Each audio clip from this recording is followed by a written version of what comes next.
ಸ್ನೇಹಿತರೆ, ಚರಿತ್ರೆ ಮತ್ತೊಂದು ವಿಡಿಯೋಗೆ ನಿಮಗೆಲ್ಲ ಪ್ರೀತಿಯ ಸ್ವಾಗತ. ಪ್ರತಿದಿನವೂ ಸಹ ಸೂರ್ಯನ ಕಿರಣಗಳು ಹೊಸ ಹೊಸ ಅವಕಾಶಗಳು ಹಾಗೂ ಭರವಸೆಗಳ ರಶ್ಮಿಯನ್ನ ಹೊತ್ತು ತರುತ್ತವೆ. ಇಲ್ಲಿ ಯಾವ ದಿನವೂ ಕೆಟ್ಟದ್ದಲ್ಲ, ಯಾವುದೂ ಸಹ ದುರದೃಷ್ಟಕರವೂ ಅಲ್ಲ. ಪ್ರತಿದಿನವೂ ಸಹ ನಮಗೆ ಹೊಸ ಹೊಸ ಅವಕಾಶಗಳು ಇರುತ್ತವೆ. ನಾವು ಅದರಿಂದ ಸ್ಫೂರ್ತಿ ಪಡೆದು ನಾವು ಮಾಡುವ ಕೆಲಸದಲ್ಲಿ ಸಂಪೂರ್ಣ ನಮ್ಮ ತನು ಮನ ಅರ್ಪಿಸಿ ಮನಸ್ಸಿನಿಂದ ಕಾರ್ಯೋನ್ಮುಖವಾಗಿರಬೇಕು. ಪ್ರತಿದಿನವೂ ಸಹ ನಾವು ಹೀಗಿರಲು ಸಾಧ್ಯವಿದೆಯಾದರೂ ಎಷ್ಟೋ ಸಲ ನಮ್ಮಲ್ಲಿರುವ ಉತ್ಸಾಹ ಹಾಗೂ ಹುಮ್ಮಸ್ಸು ಮರೆಯಾಗುತ್ತದೆ. ಸರಿಯಾದ ಒಂದು ಮಾರ್ನಿಂಗ್ ರುಟೀನ್ ಇಲ್ಲದೆ ಹೋದಲ್ಲಿ ಹೀಗಾಗುತ್ತದೆ. ಒಂದು ವೇಳೆ ಇದನ್ನು ನಾವು ದಿನವೂ ಫಾಲೋ ಮಾಡಿದ್ದಲ್ಲಿ ಪ್ರತಿದಿನವೂ ಸಹ ನಮಗೆ ಹೊಸದಾಗಿ ಪರಿಣಮಿಸೋದರಲ್ಲಿ ಯಾವುದೇ ಸಂದೇಹ ಇರೋದಿಲ್ಲ. ಪ್ರತಿದಿನವೂ ನಮಗೆ ಹಾಗೂ ನಮ್ಮ ಮನಸ್ಸಿಗೆ ಸಮಾಧಾನ ತಂದು ಕೊಡಬೇಕೆಂದರೆ ಆ ದಿನವೂ ರಚನಾತ್ಮಕವಾಗಿಯೂ ಲಾಭದಾಯಕವಾಗಿಯೂ ಇರಬೇಕು. ಈ ವಿಡಿಯೋದ ಮೂಲಕ ನಾವು ನಿಮಗೆ ನಿಮ್ಮ ದಿನವೂ ರಚನಾತ್ಮಕವಾಗಿ ಹಾಗೂ ಲಾಭದಾಯಕವಾಗಿ ಇರಲು ನೀವು ಅನುಸರಿಸಬೇಕಾದ 10 ಸರಳ ನಿಯಮಗಳನ್ನು ಇಲ್ಲಿ ತಿಳಿಸಲಿದ್ದೇವೆ. ಈ 10 ಯಶಸ್ಸಿನ ಸೂತ್ರಗಳನ್ನು ಜಗತ್ತಿನ ಯಾವುದೇ ಯಶಸ್ವಿ ವ್ಯಕ್ತಿ ನಿಮಗೆ ಸಲಹೆ ಕೊಡಬಲ್ಲರು. ಇವುಗಳ ಮೂಲಕವೇ ಅವರು ಆ ಯಶಸ್ಸಿನ ಉತ್ತುಂಗತೆಯನ್ನ ತಲುಪಿರ್ತಾರೆ. ಇದೇ ಸೂತ್ರಗಳನ್ನ ನೀವು ಸಹ ಅನುಸರಿಸಿದ್ದಲ್ಲಿ ನೀವು ಸಹ ಆ ಯಶಸ್ವಿ ವ್ಯಕ್ತಿಗಳ ಪೈಕಿ ಒಬ್ಬರಾಗಬಹುದು. ಅವುಗಳಲ್ಲಿ ಮೊದಲನೆಯದರ ಬಗ್ಗೆ ಹೇಳೋದಾದ್ರೆ, ನೀವು ದಿನಕ್ಕೆ ಹೆಚ್ಚಾಗಿ ನೀರು ಕುಡಿಯಲೇಬೇಕು. ನಿಮಗೆಲ್ಲ ತಿಳಿದ ಹಾಗೆ ನಮ್ಮ ಮೆದುಳಿನ 73% ಭಾಗ ನೀರಿನಿಂದಲೇ ತುಂಬಿದೆ ಅಂತ ಸೈನ್ಸ್ ಹೇಳುತ್ತದೆ. ಆದ್ದರಿಂದಲೇ ಅದು ಕೇಂದ್ರ ನರಮಂಡಲದ ಮೂಲಕ ನಮ್ಮ ಇಡೀ ದೇಹ ಹಾಗೂ ಮನಸ್ಸನ್ನ ಸದಾಕಾಲ ಚಟುವಟಿಕೆಯಿಂದ ಇಡುತ್ತದೆ. ನೀರನ್ನ ಜೀವಜಲ ಎಂದು ಸಹ ಕರೆಯುತ್ತಾರೆ. ಪಂಚಭೂತಗಳಲ್ಲಿ ಅತ್ಯಂತ ಪವಿತ್ರ ಹಾಗೂ ಶ್ರೇಷ್ಠವಾದ ಧಾತು ಎಂದು ಕರೆಸಿಕೊಂಡಿರುವ ನೀರು ನಮಗೆ ತುಂಬಾ ಅತ್ಯಗತ್ಯ. ನಾವೆಲ್ಲ ನೀರಿನ ಮಹತ್ವದ ಬಗ್ಗೆ ತಿಳಿದು ಸಹ ಬಹುತೇಕರು ಬೆಳಗ್ಗೆ ಎದ್ದ ತಕ್ಷಣ ಸರಿಯಾಗಿ ನೀರು ಕುಡಿಯೋದಿಲ್ಲ.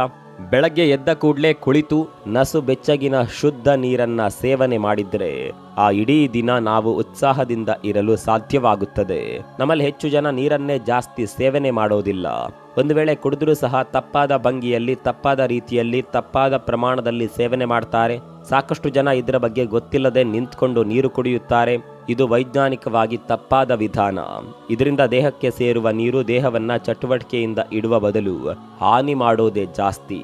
ಆದ್ದರಿಂದ ನಾವು ಮೊದಲು ಮೈಂಡ್ ಫ್ರೀ ಮಾಡಿಕೊಂಡು ಬೆಳಗ್ಗೆ ಯಾವುದೇ ಸ್ಟ್ರೆಸ್ ಅಥವಾ ಚಿಂತೆ ಇಲ್ಲದೆ ಸ್ವಚ್ಛ ಮನಸ್ಸಿನಿಂದ ಎದ್ದು ಒಂದು ಕಡೆ ಸರಿಯಾದ ಭಂಗಿಯಲ್ಲಿ ಕುಳಿತು ಸರಿಯಾದ ರೀತಿಯಲ್ಲಿ ಶುದ್ಧವಾದ ನೀರನ್ನ ನಿಧಾನವಾಗಿ ಸೇವಿಸಿದ್ರೆ ಅದು ನಮ್ಮ ಬುದ್ಧಿ ಹಾಗೂ ಮೆದುಳನ್ನ ದಿನವಿಡೀ ಚುರುಕುಗೊಳಿಸುತ್ತದೆ. ಇದರಿಂದ ನಿಮ್ಮ ಆ ದಿನವು ಲಾಭದಾಯಕವಾಗಿ ಪರಿಣಮಿಸುತ್ತದೆ.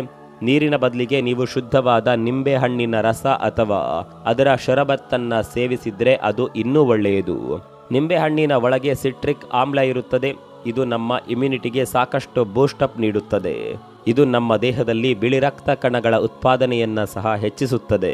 ಆ ಮೂಲಕ ದೇಹವನ್ನ ಸದಾ ಸಕ್ರಿಯಗೊಳಿಸುತ್ತದೆ. ಇದು ಒಂದು ಪರ್ಯಾಯ ಎನರ್ಜಿ ಡ್ರಿಂಕ್ ನಂತೆಯೂ ಸಹ ನಮಗೆ ಪ್ರಯೋಜನಕಾರಿ. ಹಾಗಾಗಿ ನೀವು ಇದುವರೆಗೂ ಸಹ ಇಂತಹ ಅಭ್ಯಾಸಗಳಿಂದ ದೂರವಿದ್ದರೆ ಅದನ್ನ ಇವತ್ತಿನಿಂದಲೇ ಶುರು ಮಾಡಿ ಅದರ ಪರಿಣಾಮವನ್ನ ನೀವೇ ಕಣ್ಣಾರೆ ನೋಡಿ. ಎರಡನೆಯದ್ದು ಯೋಗ ಹಾಗೂ ದೈನಂದಿನ ದೇಹಾಭ್ಯಾಸಗಳ ರೂಢಿ. ಆರೋಗ್ಯವೇ ಮಹಾಭಾಗ್ಯ ಎಂಬ ಮಾತು ನಿಮಗೂ ಸಹ ಗೊತ್ತಿರಬಹುದು. ಆರೋಗ್ಯವೊಂದು ಸದೃಢವಾಗಿದ್ದರೆ ನಾವು ಏನನ್ನ ಬೇಕಾದರೂ ಸಾಧಿಸಬಹುದು. ದುಡ್ಡು ಇವತ್ತು ಬರುತ್ತೆ, ನಾಳೆ ಹೋಗುತ್ತೆ. ಹಣವನ್ನ ಯಾವಾಗ ಬೇಕಾದರೂ ಸಂಪಾದಿಸಲು ಸಾಧ್ಯವಿದೆ. ಒಂದು ವೇಳೆ ಹಣ ಕಳೆದು ಹೋದರೂ ಸಹ ಕಳೆದು ಹೋದ ಹಣವನ್ನ ಒಂದು ದಿನ ಅಥವಾ ಒಂದು ವಾರದ ಒಳಗೆ ಮತ್ತೆ ಪಡೆಯಲು ಸಾಧ್ಯ. ಆದರೆ ಒಂದು ಸಲ ಆರೋಗ್ಯ ಕೈಕೊಟ್ರೆ ಅದನ್ನ ಹಿಂಪಡೆಯೋದು ತುಂಬಾ ಕಷ್ಟ, ಅಥವಾ ಕೆಲವು ಗಂಭೀರ ಸಂದರ್ಭಗಳಲ್ಲಿ ಅದು ಅಸಾಧ್ಯವೇ ಆಗಿ ಹೋಗುತ್ತದೆ. ಹೀಗಾಗಿ ನಿಮ್ಮ ಆರೋಗ್ಯದ ಹೊಣೆ ನಿಮ್ಮದು. ಇವತ್ತಿನ ಅಸುಸ್ತಿನ ಹಾಗೂ ಅನಾರೋಗ್ಯಕರ ಆಹಾರ ಕ್ರಮ ಮತ್ತು ಒತ್ತಡದ ಬದುಕು ಇವೆಲ್ಲ ನಮ್ಮ ಆರೋಗ್ಯವನ್ನ ದಿನೇ ದಿನೇ ಕಂಗೆಡಿಸುತ್ತಾ ಇವೆ. ಹಣ, ಹೆಸರು, ಕೀರ್ತಿಯ ಹಿಂದೆ ಹೋಗುವ ನಾವು ಆರೋಗ್ಯವನ್ನ ತುಂಬಾ ಕಡೆಗಣನೆ ಮಾಡ್ತಾ ಇದ್ದೀವಿ. ಇದೆಲ್ಲ ನಿಮಗೂ ಸಹ ಗೊತ್ತಿರುವ ವಿಚಾರವೇ. ಇಲ್ಲಿ ನಾವು ಹೇಳ್ತಾ ಇರುವ ಯಾವ ಸಂಗತಿಯೂ ಸಹ ಹೊಸ ವಿಷಯ ಏನಲ್ಲ. ಆದರೂ ಸಹ ಇದನ್ನ ಒಂದು ಸಲ ಕೇಳಿ ಆಮೇಲೆ ಉಡಾಫೆ ಮಾಡುವುದು ಬಹಳಷ್ಟು ಜನರ ಜಾಯಮಾನ. ಇವುಗಳನ್ನ ಸ್ವಲ್ಪ ಗಂಭೀರವಾಗಿ ತೆಗೆದುಕೊಂಡು ನಿಮ್ಮ ಆರೋಗ್ಯದ ಕಾಳಜಿ ಮಾಡಿಕೊಳ್ಳಿ. ನೆನಪಿಡಿ, ನಿಮ್ಮ ಅತಿ ದೊಡ್ಡ ಔಷಧಿ ಎಂದರೆ ಅದು ನೀವು ದಿನವೂ ಸೇವಿಸುವ ಸ್ವಚ್ಛ ಹಾಗೂ ಶುದ್ಧ ಆಹಾರ. ನಿಮ್ಮ ದೇಹದ ಅತ್ಯುತ್ತಮ ವೈದ್ಯರೆಂದರೆ ಅದು ನೀವೇ. ನಿಮ್ಮ ಜೀವನದ ಒಳ್ಳೆಯ ಆಸ್ಪತ್ರೆ ಎಂದರೆ ಅದು ನಿಮ್ಮ ಮನೆಯಲ್ಲಿರುವ ಅಡುಗೆ ಮನೆ. ಆರೋಗ್ಯ ಕೆಡಿಸಿಕೊಂಡು ಸಮಯ, ಶ್ರಮ, ಹಣ ಖರ್ಚು ಮಾಡಿ ಆಸ್ಪತ್ರೆಯಿಂದ ಆಸ್ಪತ್ರೆಗೆ ತಿರುಗುವ ಬದಲು ಸ್ವಲ್ಪ ಆರೋಗ್ಯದ ಕಡೆ ಗಮನ ಹರಿಸಿದ್ರೆ ನೀವು ಏನ್ ಬೇಕಾದರೂ ಸಾಧಿಸಲು ಸಾಧ್ಯ. ಇನ್ನು ಮೂರನೆಯದ್ದು, ನೀವು ದಿನ ಬೆಳಗ್ಗೆ ಸೇವಿಸುವ ಉಪಹಾರ ಅಥವಾ ತಿಂಡಿ. ನಮ್ಮೆಲ್ಲರ ದೇಹವನ್ನ ಒಂದು ಯಂತ್ರಚಾಲಿತ ವಾಹನಕ್ಕೆ ನಾವು ಹೋಲಿಸಬಹುದು. ಇಲ್ಲಿ ಹೇಗೆ ಯಾವುದಕ್ಕೆ ವಾಹನದ ಇಂಧನದ ಅವಶ್ಯಕತೆ ಇರುತ್ತದೆಯೋ ಅದೇ ರೀತಿ ನಮ್ಮ ದೇಹ ಚಾಲನೆಯಾಗಲು ಸಹ ನಮಗೆ ಆಹಾರದ ಅವಶ್ಯಕತೆ ಇರುತ್ತದೆ. ನಮ್ಮ ದೇಹಕ್ಕೆ ಪ್ರತಿನಿತ್ಯ ಅಗತ್ಯ ಕಾರ್ಬೋಹೈಡ್ರೇಟ್ಸ್, ಪ್ರೋಟೀನ್ ಹಾಗೂ ವಿಟಮಿನ್ಗಳ ಅವಶ್ಯಕತೆ ಇದೆ. ಇವತ್ತು ನಾವು ಸೇವಿಸುವ ಆಹಾರದಲ್ಲಿ ಬಹುತೇಕ ಯಾವುದೇ ಬಗೆಯ ಪೋಷಕಾಂಶ ಇರೋದಿಲ್ಲ. ಹೆಚ್ಚಿನ ಜನ ರುಚಿಯ ಕಡೆ ಮಾತ್ರ ಗಮನ ಹರಿಸಿ ಫಾಸ್ಟ್ ಫುಡ್, ಮಸಾಲಾ ಫುಡ್ ಹಾಗೂ ಸ್ಪೈಸಿ ಆಹಾರವನ್ನ ಸೇವನೆ ಮಾಡ್ತಾರೆ. ಇನ್ನೊಂದಿಷ್ಟು ಜನ ಬಾಯಿ ಚಪಲಕ್ಕೆ ಸೋತು ಜಂಕ್ ಫುಡ್ಗಳಿಗೆ ದಾಸರಾಗಿರ್ತಾರೆ. ಇಂತಹ ಆಹಾರಗಳಲ್ಲಿ ಯಾವುದೇ ಬಗೆಯ ಪೋಷಕಾಂಶಗಳು ಇರೋದಿಲ್ಲ. ಇಂತಹ ಆಹಾರವು ಬಾಯಿಗೆ ರುಚಿ ಕೊಟ್ಟರೂ ಸಹ ದೇಹಕ್ಕೆ ಯಾವತ್ತಿಗೂ ಹಾನಿಕಾರಕವೇ. ಎಷ್ಟೋ ಜನ ತಮ್ಮ ಬೆಳಗಿನ ದಿನಚರಿಯನ್ನ ಕೆಫೀನ್ ಯುಕ್ತ ಪೇಯಗಳ ಸೇವನೆಯ ಮೂಲಕ ಶುರು ಮಾಡ್ತಾರೆ. ಅದು ಯಾವುದೋ ಲಿಕ್ವಿಡ್ ಆಗಿರಲಿ ಅಥವಾ ಅದು ಕಾಫಿ ಇರಬಹುದು ಅಥವಾ ಟೀ ಇರಬಹುದು. ಇದು ದೇಹಕ್ಕೆ ಅಷ್ಟು ಒಳ್ಳೆಯದಲ್ಲ. ಇನ್ನು ಕೆಲವರು ತಮ್ಮ ಒತ್ತಡದ ಲೈಫ್ ಸ್ಟೈಲ್ನಿಂದಾಗಿ ಬೆಳಗಿನ ಉಪಹಾರವನ್ನೇ ಸೇವಿಸದೆ ತಮ್ಮ ಕೆಲಸದಲ್ಲಿ ತೊಡಗಿಕೊಳ್ತಾರೆ. ಬೆಳಗಿನ ಹೊತ್ತಿನ ಆಹಾರವನ್ನ ಸ್ಕಿಪ್ ಮಾಡೋದು ದೇಹದ ಆರೋಗ್ಯಕ್ಕೆ ತುಂಬಾ ಮಾರಕ. ಇದು ನಾನಾ ಕಾಯಿಲೆಗಳನ್ನ ಹಾಗೂ ಸಾಕಷ್ಟು ದೈಹಿಕ ಅವಸ್ಥೆಗಳನ್ನ ಉಂಟು ಮಾಡುತ್ತದೆ. ಪ್ರತಿದಿನವೂ ಬೆಳಗ್ಗೆ ಸೇವಿಸುವ ಉಪಹಾರದಲ್ಲಿ ಸತ್ವಯುತವಾದ ಹಾಗೂ ಪೋಷಕಾಂಶಯುಕ್ತ ಆಹಾರ ಇರಬೇಕು. ಇಲ್ಲವಾದರೆ ದಿನವಿಡೀ ಸುಸ್ತು, ಆಯಾಸ, ಬಳಲಿಕೆಗಳಲ್ಲಿ ನೀವು ಕಾಲ ಕಳಿಬೇಕಾಗುತ್ತೆ. ಇಂತಹ ಪರಿಸ್ಥಿತಿಯಲ್ಲಿ ನೀವು ಮಾಡುವ ಯಾವುದೇ ಕೆಲಸವಾಗಲಿ ಹೆಚ್ಚಿನ ಯಶಸ್ಸು ಕೊಡೋದಿಲ್ಲ ಹಾಗೂ ನೀವು ಮಾಡುವ ಯಾವುದೇ ಕೆಲಸದಲ್ಲೂ ಸಹ ಆಸಕ್ತಿಯೂ ಕೂಡ ಇರೋದಿಲ್ಲ. ಹೀಗಾಗಿ ನೀವು ಬೆಳಗ್ಗೆ ಸೇವಿಸುವ ಆಹಾರದಲ್ಲಿ ಒಂದಿಷ್ಟು ಹಸಿ ತರಕಾರಿ, ಬಟಾಣಿ ಹಾಗೂ ಬೀನ್ಸ್ ತರಹದ ನಾರಿನಾಂಶ ಇರುವ ಪದಾರ್ಥಗಳು ಹಾಗೂ ನೆನೆಸಿಟ್ಟ ಬಾದಾಮಿ ಇಂತಹ ಶ್ರೇಷ್ಠ ಗುಣಮಟ್ಟದ ಆಹಾರ ಪದಾರ್ಥಗಳು ಇದ್ದರೆ ಒಳ್ಳೆಯದು. ನೆನಪಿಡಿ, ನಿಮ್ಮ ಬೆಳಗಿನ ಆಹಾರವು ಆರೋಗ್ಯಕರವಾಗಿಯೂ ಪುಷ್ಟಿಕರವಾಗಿಯೂ ಇರಬೇಕು. ಇದಾದ ನಂತರ ಮಧ್ಯಾಹ್ನದ ಊಟ ಮಿತವಾಗಿರಬೇಕು ಹಾಗೂ ರಾತ್ರಿ ನೀವು ಸೇವಿಸುವ ಡಿನ್ನರ್ ಹೊಟ್ಟೆಗೆ ಸಾಕಾಗುವಷ್ಟು ಹಾಗೂ ನಿಮಗೆ ಸಂತೃಪ್ತಿ ತರುವಷ್ಟು ಇರಬೇಕು. ಇದಿಷ್ಟನ್ನ ನೀವು ಚಾಚು ತಪ್ಪದೆ ದಿನವಿಡೀ ಪಾಲನೆ ಮಾಡಿದ್ರೆ ನೀವು ದಿನವೂ ಸಹ ಉತ್ಸಾಹಶಾಲಿಯಾಗಿ ಇರಲು ಸಾಧ್ಯವಾಗುತ್ತದೆ. ನಾಲ್ಕನೆಯದ್ದು, ಒಳ್ಳೆಯ ಪುಸ್ತಕಗಳನ್ನು ಓದುವ ಹವ್ಯಾಸ ರೂಢಿಸಿಕೊಳ್ಳೋದು. ದಿ 5 AM ಕ್ಲಬ್ ಎಂಬ ಪುಸ್ತಕದಲ್ಲಿ ರಾಬಿನ್ ಶರ್ಮಾ ಎನ್ನುವವರು ಯಾವುದೇ ವ್ಯಕ್ತಿ ಬೆಳಗ್ಗೆ ಎದ್ದ ತಕ್ಷಣ ನಾನ್ ಫಿಕ್ಷನ್ಗೆ ಸಂಬಂಧಿಸಿದ ಯಾವುದೇ ಉತ್ತಮ ಸಂದೇಶ ಇರುವ ಪುಸ್ತಕದ 1-2 ಪುಟಗಳಷ್ಟಾದರೂ ಓದುವ ಹವ್ಯಾಸ ರೂಢಿಸಿಕೊಂಡಿದ್ದರೆ ಅವನಷ್ಟು ಯಶಸ್ವಿ ವ್ಯಕ್ತಿ ಬೇರೆ ಇರಲು ಸಾಧ್ಯವಿಲ್ಲ ಎಂದು ಹೇಳಿದ್ದಾರೆ. ನೀವು ಓದುವ ಪುಸ್ತಕವು ಸ್ಫೂರ್ತಿದಾಯಕವಾಗಿದ್ದರೆ ಅದರಲ್ಲಿ ನಿಮ್ಮ ಬದುಕು ಬದಲಾಗುತ್ತದೆ. ಇಂತಹ ಗುಣಮಟ್ಟದ ಹಾಗೂ ಬದುಕನ್ನೇ ಬದಲಿಸುವ ಸಂದೇಶ ಇರುವ ಪುಸ್ತಕಗಳನ್ನು ದಿನವೂ ಓದಿದ್ರೆ ಆ ವ್ಯಕ್ತಿಯ ಬದುಕು ಸಹ ಅದಕ್ಕೆ ತಕ್ಕಂತೆ ಬದಲಾಗಲು ಸಾಧ್ಯವಿದೆ. ಇವತ್ತು ಸಮಾಜದ ಸುತ್ತಲೂ ಅಂದರೆ ನಮ್ಮ ಸುತ್ತಲೂ ತುಂಬಾ ನೆಗೆಟಿವ್ ಶಕ್ತಿಗಳು ಹಾಗೂ ನೆಗೆಟಿವ್ ಜನರೇ ತುಂಬಿದ್ದಾರೆ. ನಾವೇನು ಸಾಧಿಸಲು ಮುಂದೆ ಬಂದರೆ ನಮ್ಮ ಕಾಲು ಹಿಡಿದು ಹಿಂದಕ್ಕೆ ಎಳೆಯುವ ಜನರೇ ಇಲ್ಲಿ ಜಾಸ್ತಿ ಹಾಗೂ ನಮ್ಮ ಏಳಿಗೆ ಕಂಡು ಸಹಿಸದೆ ಅಸೂಯೆ ಪಡುವವರಲ್ಲೂ ಸಹ ನಮ್ಮವರೇ ಹೆಚ್ಚಾಗಿ ಇರ್ತಾರೆ. ಇಂತಹ ನಕಾರಾತ್ಮಕ ಜನರು ಹಾಗೂ ನಕಾರಾತ್ಮಕ ಸನ್ನಿವೇಶಗಳಿಂದ ನಮ್ಮನ್ನು ನಾವೇ ನಿತ್ಯವೂ ಮೋಟಿವೇಟ್ ಮಾಡಿಕೊಳ್ಳಲು ಇಂತಹ ಸದಭಿರುಚಿಯುಳ್ಳ ಕೃತಿಗಳ ಓದು ನಮಗೆ ತುಂಬಾ ಸಹಾಯ ಮಾಡುತ್ತದೆ. ಹೀಗಾಗಿ ಉತ್ತಮ ಪುಸ್ತಕಗಳ ಓದುವಿಕೆ ನಮ್ಮ ಬದುಕಿನ ಅತ್ಯಂತ ಯಶಸ್ವಿ ಹವ್ಯಾಸಗಳಲ್ಲಿ ಒಂದು. ಅದರಲ್ಲೂ ಇವತ್ತಿನ ಈ ಒತ್ತಡದಾಯಕ ಹಾಗೂ ಯಾಂತ್ರಿಕ ಬದುಕಿಗೆ ಪುಸ್ತಕಗಳನ್ನು ಓದುವ ಹವ್ಯಾಸ ಅಳವಡಿಸಿಕೊಳ್ಳುವುದು ಪ್ರತಿಯೊಬ್ಬರಿಗೂ ಸಹ ತುಂಬಾ ಅವಶ್ಯಕ. 5ನೇದು, ಒಂದು ಮೋಟಿವೇಶನಲ್ ಸ್ವಗತಗಳನ್ನು ನಿಮಗೆ ನೀವೇ ಹೇಳಿಕೊಳ್ಳುವುದನ್ನು ರೂಢಿಸಿಕೊಳ್ಳುವುದು. ಸ್ವಗತ ಎಂದರೆ ನಮಗೆ ನಾವು ಹೇಳಿಕೊಳ್ಳುವ ಒಂದು ಸ್ಟೇಟ್ಮೆಂಟ್. ಇಲ್ಲಿ ಯಾರೊಬ್ಬರೂ ಸಹ ಬಂದು ನಿಜವಾದ ಮನಸ್ಸಿನಿಂದ ನಮ್ಮ ಬೆನ್ನು ತಟ್ಟಿ ನಾವು ಮಾಡುತ್ತಿರುವ ಕೆಲಸಗಳನ್ನಾಗಲಿ, ನಮ್ಮ ನಿರ್ಧಾರಗಳನ್ನಾಗಲಿ ಅಥವಾ ನಮ್ಮ ಮನಸ್ಸಿನ ಆಲೋಚನೆಗಳನ್ನಾಗಲಿ ಸರಿ ಇದೆ ಅಂತ ಹೊಗಳೋದಿಲ್ಲ. ಯಾರು ನಮ್ಮನ್ನ ಮುಂದಕ್ಕೆ ಹೋಗಲು ಪುಷ್ ಮಾಡೋದಿಲ್ಲ. ಸಾಧ್ಯವಾದರೆ ಅಥವಾ ಅಂತಹ ಅವಕಾಶ ಸಿಕ್ಕರೆ ಇನ್ನು ನಮ್ಮನ್ನ ಕಾಲು ಹಿಡಿದು ಕೆಳಕ್ಕೆ ಕೆಡವಲು ಸಹ ಜನ ಕಾದಿರ್ತಾರೆ. ಇಂತಹ ಅಸೂಯ ಪರ ಜನರ ಎದುರು ನಾವು ತಲೆ ಎತ್ತಿ ಆತ್ಮವಿಶ್ವಾಸದಿಂದ ಜೀವಿಸಬೇಕೆಂದರೆ ನಮಗೆ ನಾವು ಕೆಲವೊಂದು ಮಾತುಗಳನ್ನ ಪಾಸಿಟಿವ್ ಆಗಿ ಹೇಳಿಕೊಳ್ಳಲು ಕಲಿಬೇಕು.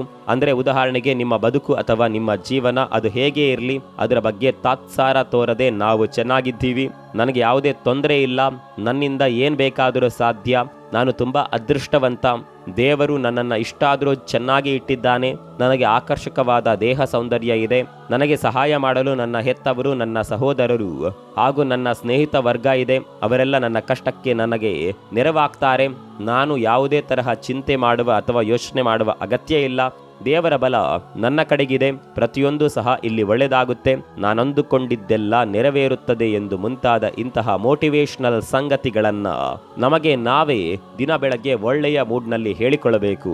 ಇಂತಹ ಮಾತುಗಳು ನಮ್ಮ ಮೆದುಳಿನಲ್ಲಿ ಸ್ಟೋರ್ ಆಗಿ ನಮ್ಮಲ್ಲಿ ಒಂದು ಪಾಸಿಟಿವಿಟಿಯನ್ನ ಉಂಟು ಮಾಡುತ್ತದೆ ಹಾಗೂ ನಮ್ಮ ಮನಸ್ಸು ಮತ್ತು ನಾವು ಮಾಡುವ ಕೆಲಸಗಳು ಅದರಂತೆ ದಿನಪೂರ್ತಿ ಸಾಗುತ್ತವೆ. ಯಾವುದಕ್ಕೂ ಇದನ್ನ ಒಂದು ಸಲ ಟ್ರೈ ಮಾಡಿ. ಇದಕ್ಕೇನು ನೀವು ಯಾವುದೇ ತರಬೇತಿ ಪಡೆಯುವ ಅಥವಾ ಹಣ ಖರ್ಚು ಮಾಡುವ ಅವಶ್ಯಕತೆ ಇಲ್ಲ ಹಾಗೂ ಈ ರೀತಿ ಮಾಡಿಕೊಳ್ಳುವುದು ತಪ್ಪು ಅಲ್ಲ, ಅಪರಾಧವೂ ಅಲ್ಲ. ಇದೇ ಹವ್ಯಾಸವನ್ನ ನೀವು ಸಹ ಇವತ್ತಿನಿಂದಲೇ ರೂಢಿ ಮಾಡಿಕೊಂಡರೆ ಇದರಿಂದ ಬರುವ ಪ್ರತಿಫಲವನ್ನ ನೀವು ಇಷ್ಟರಲ್ಲಿಯೇ ಕಾಣಬಹುದು. 6ನೇಯದ್ದು ಧ್ಯಾನ ಮಾಡುವುದು. ಧ್ಯಾನ ಅಂದರೆ ಇಂಗ್ಲಿಷ್ನಲ್ಲಿ ಮೆಡಿಟೇಷನ್ ಎಂದರ್ಥ. ಆಧ್ಯಾತ್ಮಿಕ ವಲಯದಲ್ಲಿ ಧ್ಯಾನಕ್ಕೆ ಮಹತ್ವವಾದ ಸ್ಥಾನವಿದೆ. ಪ್ರಾರ್ಥನೆ ಎಂದರೆ ದೇವರ ಬಳಿ ನಾವು ಮಾತನಾಡೋದು, ಧ್ಯಾನ ಅಂದರೆ ನಿಸರ್ಗದ ಮಾತುಗಳನ್ನು ನಾವು ಮೌನದಿಂದ ಕೇಳಿಸಿಕೊಳ್ಳೋದು ಅಂತ ಅನುಭವಿಕರು ಹೇಳ್ತಾರೆ. ಧ್ಯಾನವು ನಿಮ್ಮ ಬದುಕನ್ನೇ ಬದಲಾಯಿಸುವಷ್ಟು ಪ್ರಭಾವಶಾಲಿ. ದಿನ ಬೆಳಗ್ಗೆ ಮನಸ್ಸನ್ನ ಖಾಲಿ ಮಾಡಿಕೊಂಡು ಒಂದು ಪ್ರಶಾಂತ ಸ್ಥಳ ಆರಿಸಿಕೊಳ್ಳಿ. ಅದು ತೋಟ ಇರಲಿ, ಉದ್ಯಾನವನ ಇರಲಿ ಅಥವಾ ನಿಮ್ಮ ಮನೆಯಲ್ಲಿ ಒಂದು ಪ್ರಶಾಂತವಾದ ಜಾಗ ಇರಲಿ.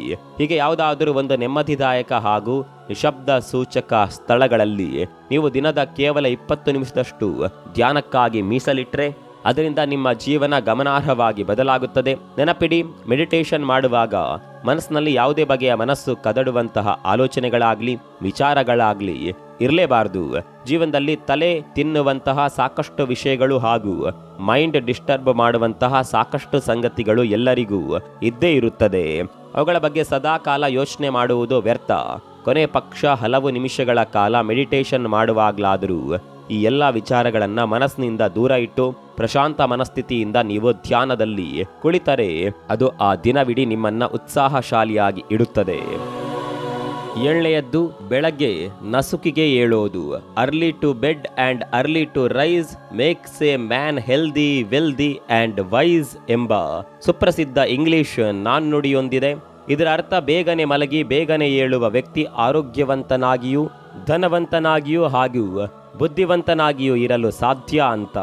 ಬೆಳಗ್ಗೆ ಬೇಗ ಅಥವಾ ಬೆಳಗಿನ ಜಾವವೇ ಎದ್ದರೆ ಸೂರ್ಯೋದಯದ ಆ ಬೆಳಗಿನ ಬೆಚ್ಚಗಿನ ಹಾಗೂ ತಾಜಾ ಸಮಯದ ಗಾಳಿ ಹಾಗೂ ಸುತ್ತಲಿನ ನೈಸರ್ಗಿಕ ವಾತಾವರಣವು ನಮ್ಮ ಮೇಲೆ ಸಕಾರಾತ್ಮಕವಾದ ಪರಿಣಾಮವನ್ನ ಬೀರುತ್ತದೆ. ಆ ಸಮಯದಲ್ಲಿ ಕೇಳಿಬರುವ ಹಕ್ಕಿಗಳ ಚಿಲಿಪಿಲಿ ಸದ್ದು ಹಾಗೂ ಮರ ಗಿಡಗಳ ತಾಜಾ ಗಾಳಿ ಹಾಗೂ ಸೂರ್ಯನ ತಾಜಾ ಬೆಳಗಿನ ಕಿರಣಗಳು ಇವೆಲ್ಲ ನಮ್ಮ ದೇಹ ಹಾಗೂ ಮನಸ್ಸನ್ನ ಉಲ್ಲಾಸಗೊಳಿಸುತ್ತವೆ. ಖ್ಯಾತ ಕ್ರಿಕೆಟಿಗರಾದ ಕಪಿಲ್ ದೇವ್ ಬೆಳಗ್ಗಿನ 4 ಸ್ಟೇಡಿಯಂನಲ್ಲಿ ಅಭ್ಯಾಸದಲ್ಲಿ ತೊಡಗಿರ್ತಿದ್ರಂತೆ. ಹಾಗಾದರೆ ಪ್ರತಿದಿನ ಎಷ್ಟು ಗಂಟೆಗೆ ಅವರು ಏಳುತ್ತಾ ಇದ್ದರು ಅನ್ನೋದನ್ನ ನೀವೇ ಅಂದಾಜು ಮಾಡಿಕೊಳ್ಳಿ. ಅವರ ಯಶಸ್ಸಿನ ಸೂತ್ರವೇ ಇದು ಅಂತ ಅವರು ಸಾಕಷ್ಟು ಕಡೆ ಹೇಳಿದ್ದಾರೆ. ಕನ್ನಡದ ಮೇರು ನಟರಾದ ಡಾಕ್ಟರ್ ರಾಜಣ್ಣ ಅವರು ನಸುಕಿನ ಜಾವ 4 ಗಂಟೆಗೆ ಎದ್ದು ಅಲ್ಲಿಂದ ಮುಂದಿನ 1 ಅಥವಾ 2 ಗಂಟೆಗಳ ಕಾಲ ಯೋಗ ಅಥವಾ ಪ್ರಾಣಾಯಾಮಗಳಲ್ಲಿ ನಿರತರಾಗಿರ್ತಾ ಇದ್ರು. ಇವರನ್ನ ಕನ್ನಡ ಮಾತ್ರವಲ್ಲದೆ ಭಾರತದಲ್ಲಿಯೇ ಒಬ್ಬ ಶಿಸ್ತುಬದ್ಧ ದಿನಾಚರಣೆಯುಳ್ಳ ನಟ ಹಾಗೂ ಆರೋಗ್ಯವಂತ ಮತ್ತು ಸದೃಢ ದೇಹ ಹೊಂದಿದ್ದ ನಟರೆಂದು ಕರೆಯಲಾಗಿದೆ. ಅವರು ಬೆಳಗಿನ ಜಾವ ಬೇಗ ಏಳುತ್ತಾ ಇದ್ದದ್ದೇ ಅವರು ಇಲ್ಲಿ ಅಷ್ಟೊಂದು ಹೆಸರು ಮತ್ತು ಕೀರ್ತಿ ಗಳಿಸಲು ಸಾಧ್ಯವಾಯಿತು ಅನ್ಸುತ್ತೆ. ಇದಕ್ಕಿಂತ ಉತ್ತಮ ಉದಾಹರಣೆಯನ್ನ ನಾವಿಲ್ಲಿ ಬೇರೆ ಕೊಡೋದು ಬೇಡ ಅನ್ಸುತ್ತೆ. ಬೆಳಗ್ಗೆ ಬೇಗ ಎದ್ದು ಬೇಗ ರೆಡಿಯಾಗಿ ಕೆಲಸ ಮಾಡಿದ್ರೆ ಮಾಡುವ ಕೆಲಸದಲ್ಲಿ ಉತ್ಸಾಹ ತುಂಬಿರುತ್ತದೆ ಹಾಗೂ ರಾತ್ರಿಯ ಊಟವನ್ನ ಬೇಗ ಪೂರೈಸಿ ರಾತ್ರಿ 9 ಮಲಗಿದ್ರೆ ಬೆಳಗ್ಗೆ ಬೇಗನೆ ಏಳೋದಕ್ಕೆ ಸಾಧ್ಯ.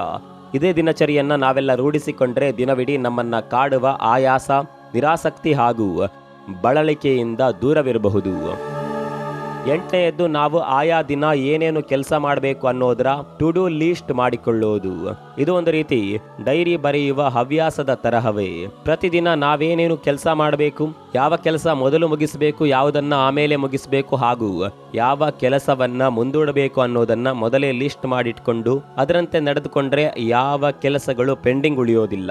ಆಯಾ ದಿನದ ಟು ಡೂ ಲೀಸ್ಟ್ ರಚಿಸಿಕೊಳ್ಳಲು ಹೆಚ್ಚೆಂದರೆ 10 ರಿಂದ 15 ನಿಮಿಷಗಳ ಸಮಯ ಸಾಕು.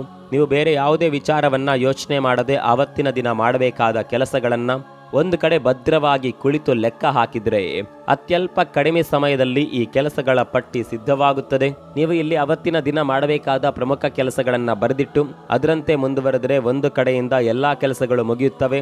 ನೀವು ಇಲ್ಲಿ ಅವತ್ತಿನ ದಿನ ಮಾಡಬೇಕಾದ ಪ್ರಮುಖ ಕೆಲಸಗಳನ್ನ ಬರೆದಿಟ್ಟು ಅದರಂತೆ ಮುಂದುವರೆದರೆ ಒಂದು ಕಡೆಯಿಂದ ಎಲ್ಲಾ ಕೆಲಸಗಳು ಮುಗಿಯುತ್ತವೆ. ಕೆಲಸಗಳನ್ನ ಸರಿಯಾದ ಸಮಯಕ್ಕೆ ಮಾಡುವ ಮನೋಶಕ್ತಿ ನಿಮಗೂ ಬರುತ್ತದೆ.